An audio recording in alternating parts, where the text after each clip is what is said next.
एक बार जो मैंने कमिटमेंट कर दी तो फिर मैं अपने आप की भी नहीं सुनता। फ्रेंड्स, आप सोच रहे होंगे कि मैं डायलॉग क्यों मार रहा हूँ, क्योंकि फ्रेंड्स हमारा ये आज का टॉपिक ही है कि आज हम आपको बताने वाले हैं कि एक डायलॉग को आप डायरेक्ट से इनडायरेक्ट स्पीच में कैसे चेंज कर सकते हैं। क्योंकि फ्रेंड्स इसके पहले हमने आपको पांचों टाइप के सेंटेंस को डायरेक्ट से इनडायरेक्ट में चेंज करना बता दिया है, जिसमें असर्टिव, इंट्रोगेटिव, इम्पेरेटिव, ऑप्टेटिव और एक्सक्लेमेटरी, ये पांचों टाइप के सेंटेंस को हमने आपको डायरेक्ट से इनडायरेक्ट स्पीच में चेंज करना बता दिया है। अगर आप इन वीडियोस को नहीं देखे हैं तो आपको डिस्क्रिप्शन में लिंक मिल जाएगा, या फिर आप हमारे प्लेलिस्ट में चले जाएं, वहाँ पे नरेशन का प्लेलिस्ट आपको मिल जाएगा, तो वहाँ से जाके आप उन वीडियोस को देख सकते हैं और पूरा नरेशन बहुत ही आसानी से सीख सकते हैं। तो फ्रेंड्स, आज का हमारा टॉपिक है कि हम एक डायलॉग को डायरेक्ट से इनडायरेक्ट स्पीच में कैसे चेंज कर सकते हैं। और फ्रेंड्स, ये फिल्मों वाला डायलॉग नहीं है कि Basanti don't dance in front of these dogs, या फिर what will happen to you Kalia. तो इस तरह के ये फिल्मों वाले डायलॉग्स नहीं यहाँ पे। इसमें डायलॉग का मतलब क्या है, किसी दो पर्सन के बीच में जो कन्वर्सेशन हुई है, दो लोगों के बीच में जो कन्वर्सेशन हुई है, उसी को हम डायरेक्ट से इनडायरेक्ट स्पीच में चेंज करना सीखने वाले हैं। तो जनरली फ्रेंड्स क्या होता है कि इसमें क्वेश्चन और आंसर होते हैं, दो लोगों के बीच में जो कन्वर्सेशन होती है उसमें क्वेश्चन और आंसर होते हैं। अक्सर ऐसे ही क्वेश्चन इसमें मिलते हैं हमें, और इसका कोई स्पेसिफिक रूल नहीं होता है, जैसे बाकी सभी सेंटेंसेस के अलग अलग रूल्स हैं। इसका कोई स्पेसिफिक रूल नहीं है, जो भी रूल्स आपने इसके पहले पढ़ा है वही सब रूल्स आपको अप्लाई करना होगा।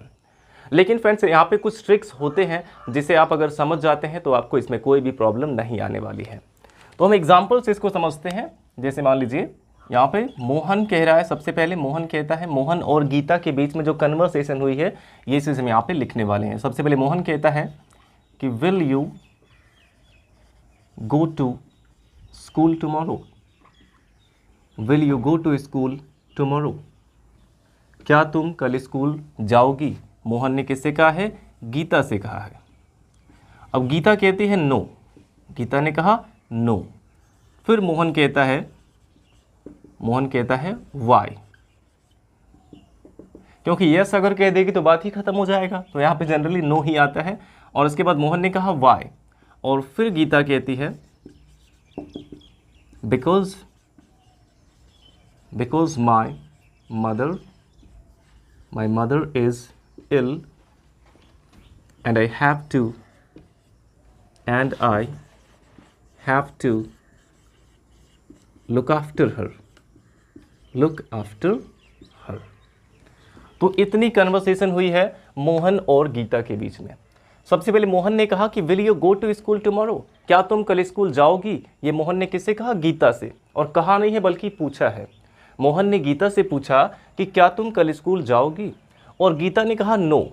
लेकिन फ्रेंड्स आपको यहाँ पे केवल नो को नहीं देखना है, यहाँ पे आपको नो का पूरा मतलब समझना होगा। नो का पूरा मतलब क्या है, ये चीज़ आपको अपने माइंड में रखना है। नो का पूरा मतलब क्या है कि I shall not go to school tomorrow, यानी कि मैं कल स्कूल नहीं जाऊंगी। नहीं का पूरा मतलब क्या है कि मैं कल स्कूल नहीं जाऊंगी। ये कन्वर्सेशन में हम ये आधी अधूरी बातें कह देते हैं और उसे लोग समझ भी जाते हैं।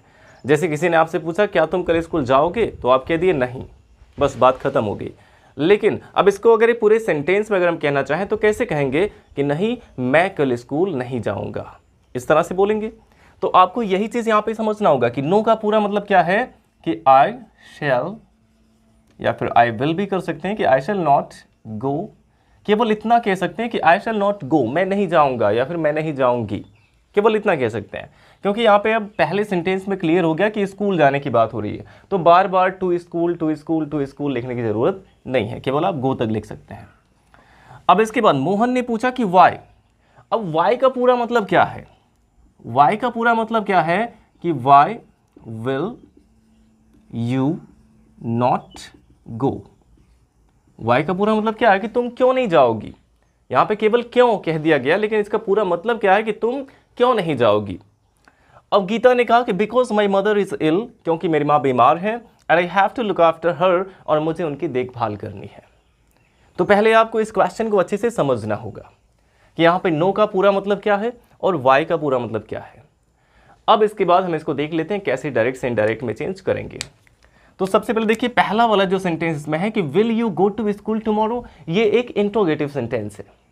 इंट्रोगेटिव है तो सबसे पहले यहाँ पे सब्जेक्ट लिखेंगे मोहन, और इंट्रोगेटिव में हम कौन सा रिपोर्टिंग वर्ब यूज करते हैं, आस्क्ड, तो यहाँ पे हो जाएगा मोहन आस्क्ड, और मोहन ने किससे पूछा है? गीता से, तो मोहन आस्क्ड गीता। अब देखिए ये विल यानी कि हेल्पिंग वर्ब से स्टार्ट है, तो यहाँ पे कॉमा की जगह पे आपको इफ का यूज करना होगा। अब इसके बाद सब्जेक्ट होना चाहिए, इफ या क्वेश्चन वर्ड के तुरंत बाद सब्जेक्ट आता है क्योंकि इसको असर्टिव बनाते हैं। तो सब्जेक्ट इसमें यू है, सेकंड पर्सन, चेंज करेंगे ऑब्जेक्ट गीता के अकॉर्डिंग, तो यहाँ पे शी हो जाएगा, इफ शी। अब देखिए इसमें विल है, तो विल को किस में चेंज करते हैं? विल को वुड में चेंज करते हैं, तो यहाँ पे वुड हो जाएगा, if she would go to school, go to school. अब टुमारो को द नेक्स्ट डे या फिर द फॉलोइंग डे में चेंज करते हैं, तो यहाँ पे आप लिख सकते हैं द फॉलोइंग डे। तो ये पहला वाला सेंटेंस हमारा हो गया इनडायरेक्ट में change. Mohan asked Geeta if she would go to school the following day. बस केवल आप इसको देख के डर जाते हैं, बट ऐसा कुछ भी इसमें नहीं है। आप केवल एक एक सेंटेंस को अपने माइंड में रखिए कि केवल ये इतना हमें चेंज करना है। सबसे पहले Mohan said to Geeta will you go to school tomorrow, केवल इतने को चेंज करना है। तो क्या हो गया? Mohan asked Geeta if she would not go to school tomorrow, और टुमारो को चेंज कर दिया गया द फॉलोइंग डे में। अब इसके बाद देखिए गीता ने रिप्लाई किया। जब आप किसी से क्वेश्चन करते हैं तो दूसरा व्यक्ति क्या करेगा? उसका रिप्लाई करेगा, यानी कि अब दूसरे वाले में हमें रिपोर्टिंग वर्ब रिप्लाइड का यूज करना होगा। रिप्लाइड या फिर आंसर्ड वहां पे कर सकते हैं। तो यहां पे करेंगे हम गीता रिप्लाइड, गीता रिप्लाइड, गीता ने उत्तर दिया। अब जब हम रिप्लाई करते हैं किसी के क्वेश्चन का, जब हम रिप्लाई करते हैं तो रिप्लाई हमेशा एक असर्टिव सेंटेंस में होता है। चाहे हम हाँ में रिप्लाई करते हैं, चाहे ना में रिप्लाई करते हैं, तो ये एक असर्टिव सेंटेंस होगा। और अगर असर्टिव सेंटेंस है तो हम यहाँ पे कनेक्टिव वर्ड दैट का यूज करेंगे, तो यहाँ पे दैट का यूज कर दिए। अब एक तो तरीका इसका है कि अगर केवल नो आ गया है तो आप रिप्लाइड इन नेगेटिव सीधे कर सकते हैं। अगर किसी ने केवल नो में रिप्लाई किया तो आप रिप्लाइड इन नेगेटिव कर सकते हैं। लेकिन फ्रेंड्स अगर आप इस ट्रिक से करते हैं तो आपके लिए काम आसान हो जाएगा। तो यहाँ पे दैट के बाद देखिए यहाँ पे नो का पूरा मतलब क्या था? आई शैल नॉट गो, मैं नहीं जाऊंगी। तो आप इस पूरे को इनडायरेक्ट में चेंज कीजिए, केवल नो को नहीं देखना आपको इसका जो पूरा सेंस है उसको इनडायरेक्ट में चेंज करना है। आई शैल नॉट गो, इसको आप चेंज करिए। इसको आप माइंड में रखेंगे कि नो का मतलब क्या है कि आई शैल नॉट गो, मैं नहीं जाऊंगी। अब इसको आप इनडायरेक्ट में चेंज करिए। अब आई को चेंज करेंगे सब्जेक्ट गीता के अकॉर्डिंग, तो यहाँ पे शी हो जाएगा। और इसके बाद शैल यहाँ पे है, फिर भी यहाँ पे वुड हो जाएगा, she would not go, she would not go. Geeta replied that she would not go, Geeta ने उत्तर दिया कि वो नहीं जाएगी। अब यहाँ पे ये सेंटेंस भी हमारा हो गया फिनिश। अब देखिए तीसरा वाला, मोहन ने फिर से यहाँ पे पूछा है। मोहन ने पूछा कि वाई, और वाई का पूरा मतलब है कि why will you not go. तो मोहन ने पूछा कि तुम क्यों नहीं जाओगी, तो यहाँ पे हो जाएगा मोहन, चाहे आप कर सकते हैं कि मोहन फर्दर आस्क्ड, और चाहे कर सकते हैं कि मोहन आस्क्ड अगेन।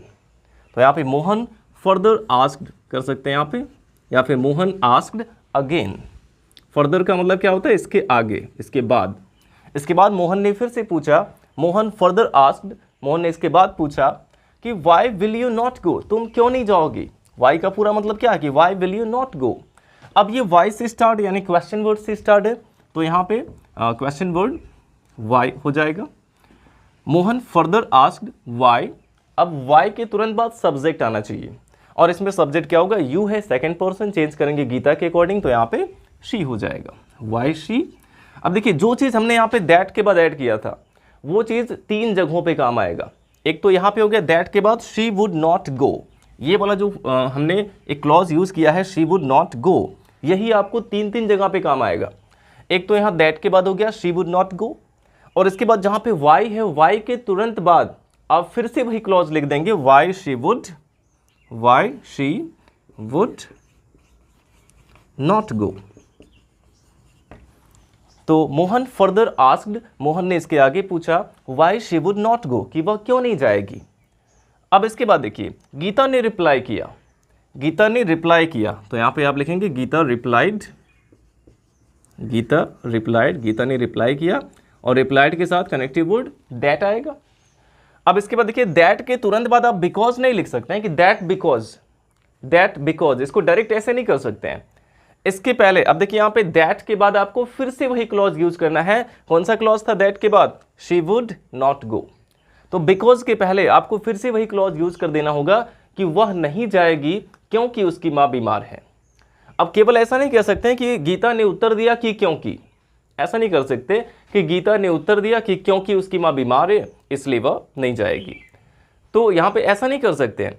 इसके पहले आपको ये बताना पड़ेगा कि गीता ने उत्तर दिया कि वह स्कूल नहीं जाएगी क्योंकि उसकी माँ बीमार है और उसे उनकी देखभाल करनी है। इस तरीके से आप कहेंगे। तो यहाँ भी आपको वही क्लॉज ऐड करना है, she would not go. That के बाद आप लिखेंगे शी वुड नॉट गो। अब इसके बाद यहाँ पे आप बिकॉज का यूज कर सकते हैं, बिकॉज। अब इसमें कि माई मदर इज इल, माई को चेंज करेंगे गीता के अकॉर्डिंग तो यहाँ पे हर हो जाएगा, बिकॉज हर मदर। अब देखिए फ्रेंड्स, यहाँ पे इज है और इज को हम लोग चेंज कर देंगे वॉज में, तो ये हो गया हर मदर वॉज इल।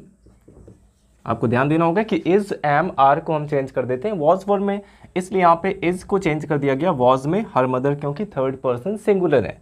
तो her mother was ill and I have to look after her है, तो यहाँ पे एंड लिख देंगे और आई को चेंज करेंगे गीता के अकॉर्डिंग, यहाँ पे शी हो जाएगा एंड शी, और हैव टू को चेंज कर देंगे हैड टू में, and she had to look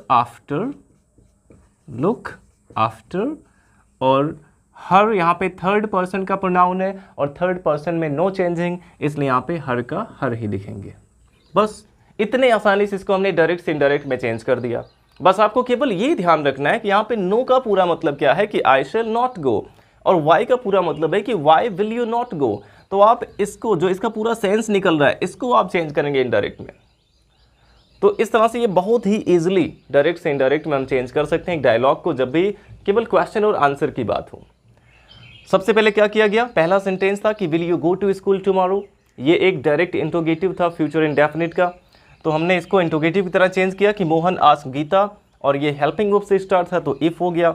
if she would go to school the following day, कि क्या वो कल स्कूल जाएगी। गीता ने रिप्लाई किया that she would not go, कि वो नहीं जाएगी, तो Geeta replied that she would not go. तो यहाँ पे नो का पूरा मतलब था कि आई शैल नॉट गो, इसको चेंज किया गया शी वुड नॉट गो। अब यही शी वुड नॉट गो वाला जो क्लॉज है, ये देखिए 3 जगह पे यूज हुआ। यहाँ पे दैट के बाद आ गया शी वुड नॉट गो, और यहाँ पे वाई के बाद आ गया शी वुड नॉट गो, और इसके बाद देखिए बिकॉज के पहले भी यही क्लॉज आया हुआ है, दैट के बाद she would not go because. तो इस तरह से फ्रेंड्स आप एक डायलॉग को डायरेक्ट से इनडायरेक्ट स्पीच में बहुत ही आसानी से चेंज कर सकते हैं। अभी इसके हम और भी एग्जाम्पल्स देख लेते हैं। तो फ्रेंड्स अब देखिए हमारा सेकंड एग्जाम्पल है, अब इसको भी हम देख लेते हैं कि आप इसको कैसे चेंज कर सकते हैं। तो देखिए यहाँ पे सबसे पहले अंकित ने कहा है कि वेयर आर यू गोइंग। अंकित ने पूछा किससे, अंकिता से पूछा वेयर आर यू गोइंग, तुम कहाँ जा रही हो। अब अंकिता ने रिप्लाई किया कि टू द एयरपोर्ट, यानी कि एयरपोर्ट जा रही हूँ।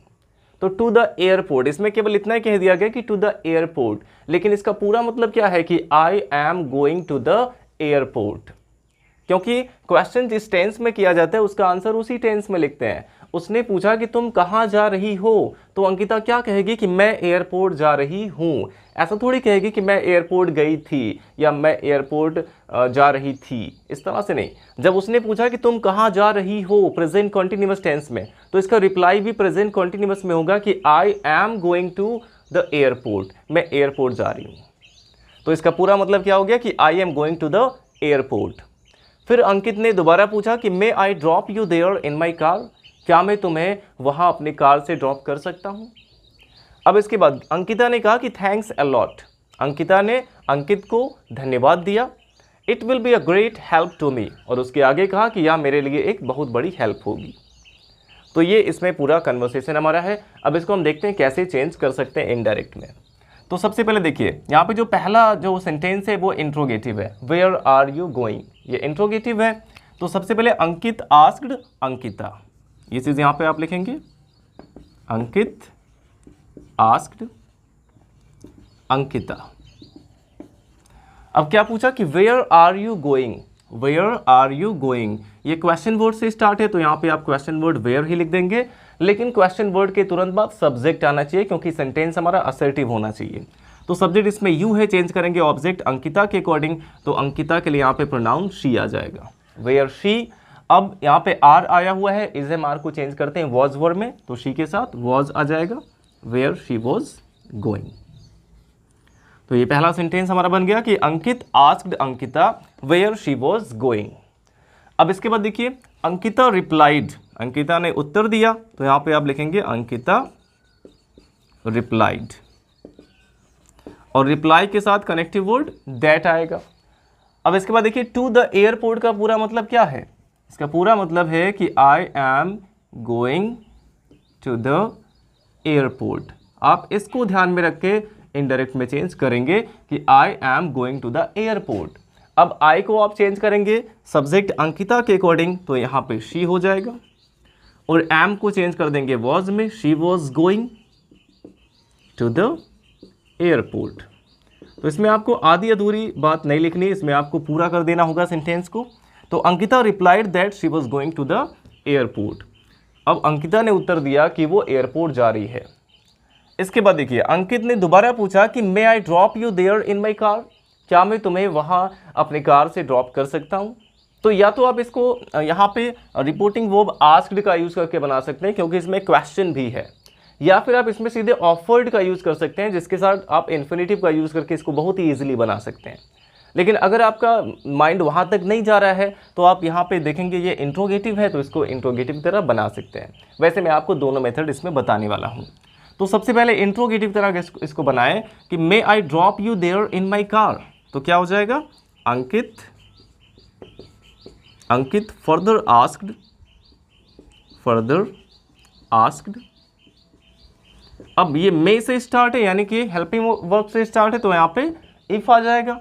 अब आई को चेंज करेंगे अंकित के अकॉर्डिंग, सब्जेक्ट है अंकित, तो यहाँ पे ही हो जाएगा इफ ही। अब मे को चेंज कर देंगे माइट में, if he might. Drop you है तो यहाँ पे ड्रॉप, यू को चेंज करेंगे अंकिता के अकॉर्डिंग, तो यहाँ पे हर हो जाएगा, ड्रॉप हर। देयर यहाँ पे है तो देयर का देयर ही होगा। देखिए हेयर को देयर में चेंज करते हैं बट देयर को हेयर में चेंज नहीं करेंगे, तो यहाँ पे देयर ही रहेगा। इन माई कार है तो इन हिज कार हो जाएगा, क्योंकि माई को चेंज करेंगे, फर्स्ट पर्सन है, सब्जेक्ट अंकित के अकॉर्डिंग, और माई पॉजेसिव केस है, अंकित के लिए प्रोनाउन ही आएगा, तो ही का पॉजेसिव केस हिज हो जाएगा, इन हिज कार। यहाँ भी फुल स्टॉप लगा दिए। या फिर आप इसको कर सकते थे कि अंकित ऑफर्ड हर, या फिर आप इसको ऐसे बना सकते थे कि Ankit offered to drop her there in his car. Ankit ने उसे अपने कार में वहां तक ड्रॉप करने का ऑफर किया, तो ऐसा भी आप इसको बना सकते थे कि Ankit offered to drop her there in his car. या फिर अगर आप इसको इंट्रोगेटिव की तरह बनाना चाहते हैं तो आप ऐसे बना सकते हैं कि Ankit further asked if he might drop her there in his car. अब इसके बाद देखिए अंकिता ने क्या कहा कि थैंक्स अ लॉट। जब भी थैंक्स कहा जाता है, धन्यवाद दिया जाता है, तो आप रिपोर्टिंग वर्ब के रूप में वहां पे थैंक्ड का ही यूज करते हैं। तो यहाँ पे आप क्या करेंगे, अंकिता, ये हो जाएगा अंकिता थैंक्ड, अंकिता थैंक्ड, और किसे धन्यवाद दिया, अंकित को, यानी कि him. Ankita thanked him a lot, Ankita thanked him a lot, Ankita ने उसे धन्यवाद दिया। और इसके बाद का जो सेंटेंस हमारा है कि it will be a great help to me, ये एक असर्टिव सेंटेंस है। अब यहाँ पे एक असर्टिव सेंटेंस है। अब क्योंकि ये असर्टिव सेंटेंस है तो आप असर्टिव में वहाँ पे रिपोर्टिंग वर्ब क्या यूज करते हैं, असर्टिव सेंटेंस में रिपोर्टिंग वर्ब क्या आता है, सेड आता है। तो यहाँ पे आप एंड सेड लगा के इसको ज्वाइन कर सकते हैं, दोनों सेंटेंस को ज्वाइन कर सकते हैं। तो यहाँ पे आप कर सकते हैं कि एंड सेड। तो अंकिता ने अंकित को धन्यवाद दिया और कहा कि यह मेरे लिए एक बहुत बड़ी हेल्प होगी। तो और कहा यानी कि एंड सेड यहाँ पे हो जाएगा। देखिए इसके बाद वाला सेंटेंस जिस टाइप का है उसी के अकॉर्डिंग यहाँ पे हम रिपोर्टिंग वर्ब यूज करेंगे। अगर इसके बाद एक इंपेरेटिव सेंटेंस होता, ऑर्डर दिया गया होता तो एंड ऑर्डर्ड कर देते। अगर इसमें रिक्वेस्ट किया गया होता तो एंड रिक्वेस्टेड कर देते। अगर एडवाइस दिया गया होता तो एंड एडवाइज्ड कर देते। अगर क्वेश्चन किया गया होता तो एंड आस्क्ड कर देते। तो जैसा ये सेंटेंस है उसके अकॉर्डिंग एंड के बाद आपको रिपोर्टिंग वर्ब यूज कर देना है। तो यहाँ पे एक असर्टिव सेंटेंस है तो एंड के बाद रिपोर्टिंग वर्ब सेड आ गया, तो एंड सेड। और सेड के बाद हम कनेक्टिव वर्ड दैट यूज करते हैं, सेड दैट। इट का इट ही लिखेंगे क्योंकि ये थर्ड पर्सन है। और विल बी यहाँ पे है, विल बी को चेंज कर देंगे वुड बी में। It would be a great help, a great help to me है और मी को चेंज करेंगे अंकिता के अकॉर्डिंग तो यहाँ पे हर हो जाएगा, टू हर। तो इस तरह से इसको हमने डायरेक्ट से इनडायरेक्ट में चेंज कर दिया बहुत ही आसानी से। तो आई होप फ्रेंड्स ये आपको बहुत ही क्लियरली समझ में आ गया होगा। अब टाइम कम होने की वजह से हम आपको और एग्जांपल्स नहीं बता सकते हैं, आपको अपकमिंग वीडियोस में बताए जाएंगे इसके और भी कुछ एग्जांपल्स। अब आपको यहाँ पे एक एग्जांपल दिया जा रहा है जिसे आपको सॉल्व करके हमें कमेंट बॉक्स में बताना है। तो वीडियो अच्छा लगा हो तो लाइक करिएगा, और अगर आपने हमारे चैनल को सब्सक्राइब नहीं किया तो सब्सक्राइब कर लीजिए, क्योंकि ऐसे ही यूजफुल वीडियोज़ हम आपके लिए लाते रहते हैं। Thanks for watching.